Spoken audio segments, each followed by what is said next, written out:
forgiveness is, this is radical, because everybody teaches forgiveness as a marvelous tool, freedom and all the rest. But I want to share with you a radical idea that I touched on earlier in our time together, that forgiveness is unnecessary in the life of a master. And granted, we're not living at a level of mastery. I'm not, and you're not, unless you are, but I'm not. And yet, as I move toward greater and greater experiences of my true self, I find that fewer and fewer, or lesser and lesser need, I find I'm experiencing a lesser and lesser need for forgiveness. That is, to forgive someone else for something that I endured as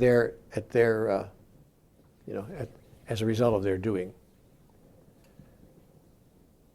And the reason that this is true is that Conversations with God told me that understanding replaces forgiveness in the mind of the master.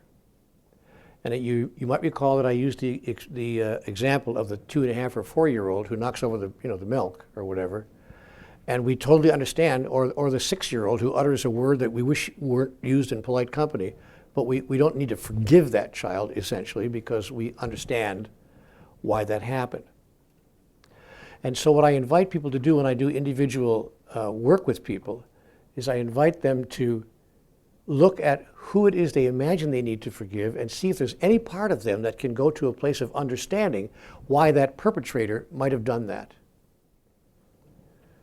But I want to invite this room, should you choose to step into the next largest space beyond that, to consider the possibility that the space beyond I'm going to write a book one day called The Space Beyond Forgiveness. It's actually kind of a nice turn of phrase. I want to invite you to consider the possibility that the space beyond forgiveness is the place of greatest healing.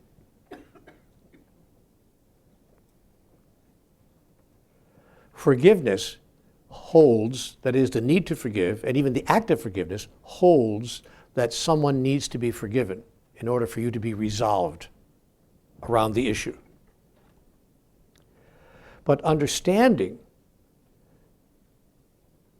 dissolves the thought that someone needs to be forgiven and simply says, I can understand how a person with that background, that experience, that intention, with those unresolved issues and those, in some cases, terribly twisted thoughts, however they got in there, but nevertheless, I can understand how somebody living in that kind of an inside mental world could do the things they did. And I can only be, A, grateful that my thoughts have not been that twisted and did not develop through my childhood and my life in that way.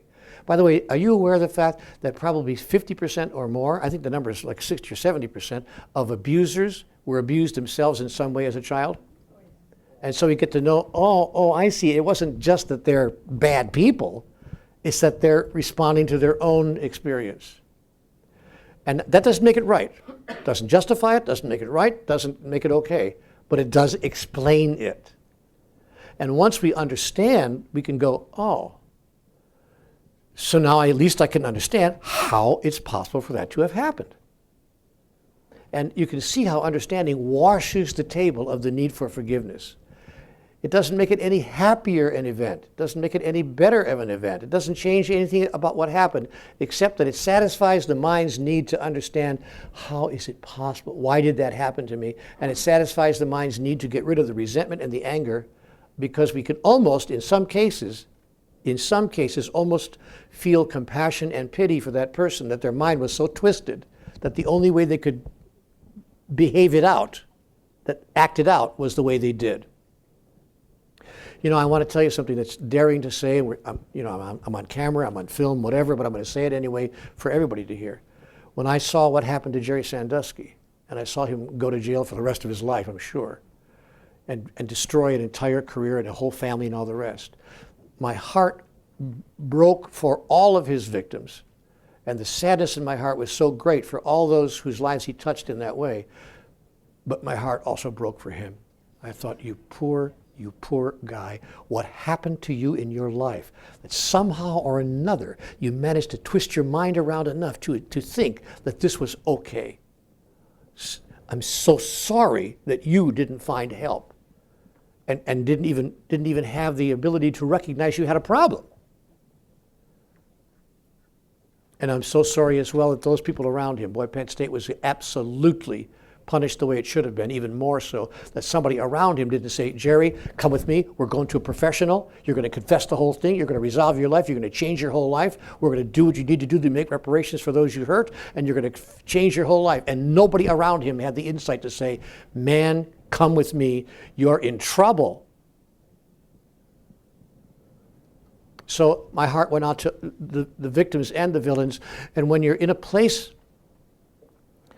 of deep understanding, it becomes impossible to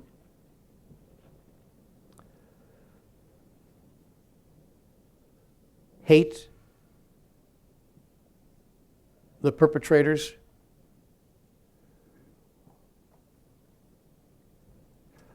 or to feel anything but compassion and forgiveness. And I'm telling you this, and I know that I come from a peculiarly Christian background, with apologies to those who don't share that particular background, although I am not a practicing Christian. But there were some things I learned from my Christian upbringing. If Jesus were standing here, he would say the exact same thing. He would move past forgiveness of the perpetrators, and he would say, look into their hearts and see what could have been healed that was not healed, what injury or damage or twisted thought created that behavior, and have compassion for that poor, poor person, that was the only way they felt they could get through life, behaving like that. Whether it's robbing a bank or hurting a child or whatever it might be.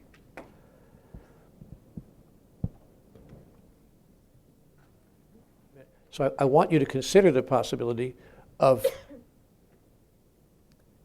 expanding your holding of an event, whatever it might be in your life, a small slight or a large one, to go to a place where you seek deeply to understand what could cause this to have happened. What in the other person's experience could have caused this to have happened. I've done inner dialogue work. One of the processes we do in our 7-day retreat is we do inner dialogue work sometimes, where you bring a chair up here and a chair up here, and we have people dialogue with their own perpetrators. They're not in the room, of course. And many of them are passed on.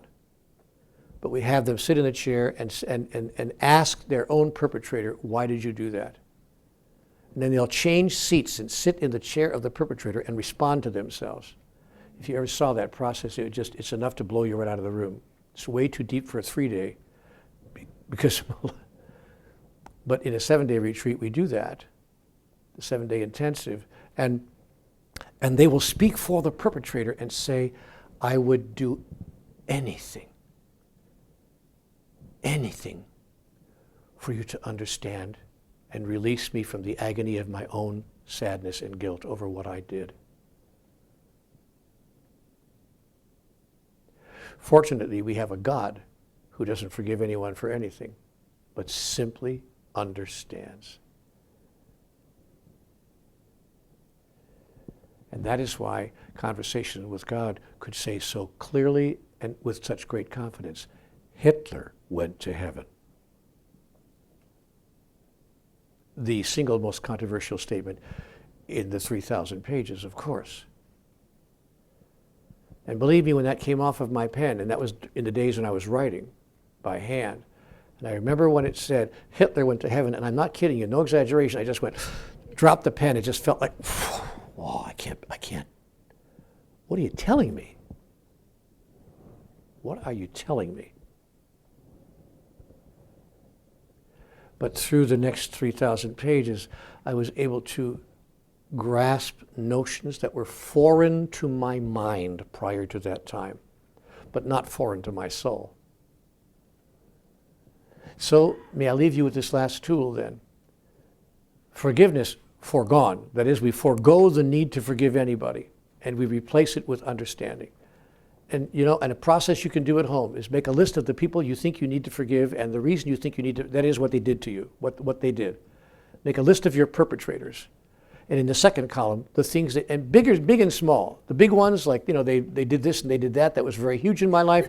And the small ones. I didn't get invited to the party. And I was the only one on my block who didn't. Or whatever the injuries are.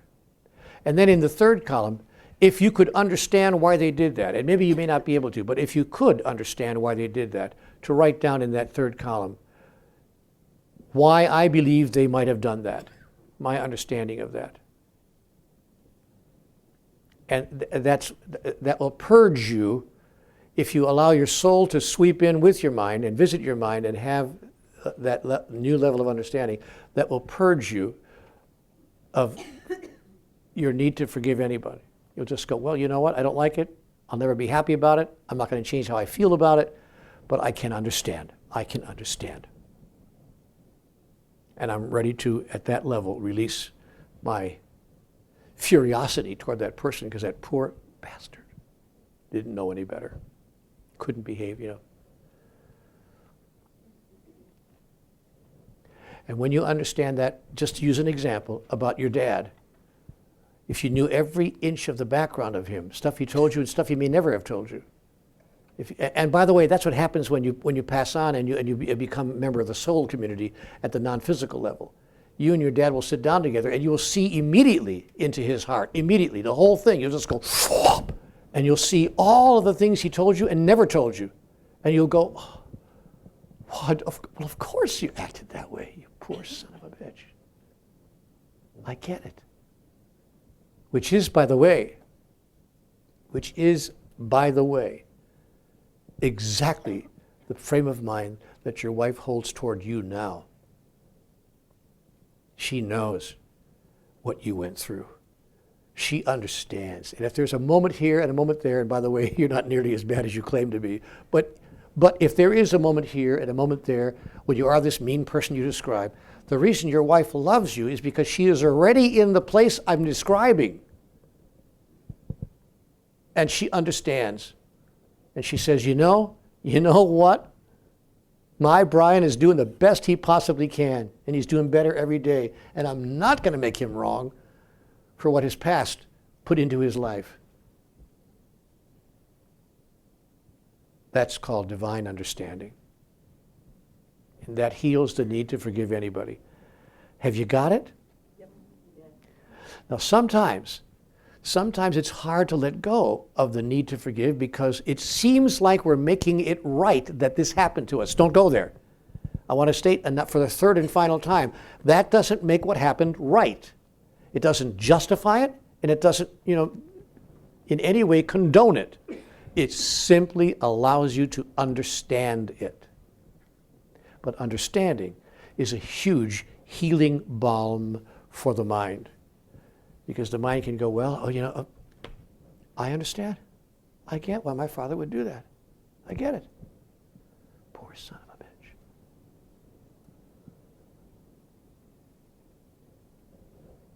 Okay, Brian and then Laura.